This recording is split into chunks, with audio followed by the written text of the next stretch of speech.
The story of the Leas shelter and the Leas Cliff Hall.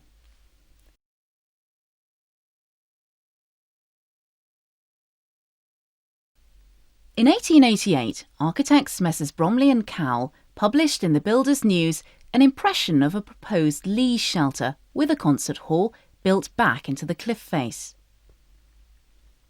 The hall was to have open balconies on 2 levels at the front to enable visitors to sit and enjoy the view or read their newspapers. Above, on the Leas itself, was to be an ornamental shelter with seats within.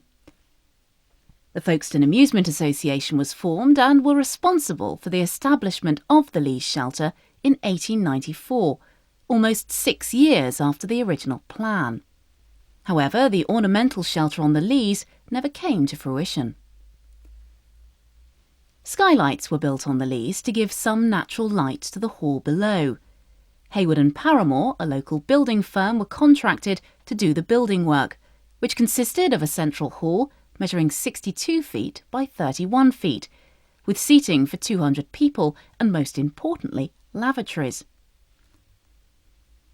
The 2-tier open balconies and entry to the Leas shelter were accessed by sloping paths to the east and west sides of the Leas, and the lower balcony was reached by a few steps. The shelter had a tiled roof over the upper balcony, but it soon became evident that there was insufficient light for people to read their newspapers, and this was changed to a glass canopy erected on an ornamental iron framework. Band and orchestral concerts were held daily. During the First World War, the Leas shelter became a very popular place with service personnel posted in Folkestone. Following the orchestral concert with various vocalists every Sunday evening, the Tommies held their impromptu talent competition, which was a much enjoyed event. In 1920, the building underwent alterations, but it was becoming evident that something larger and more majestic was needed. Folkestone Corporation sought plans for a new band pavilion on the Leas, and a number of plans were submitted for consideration.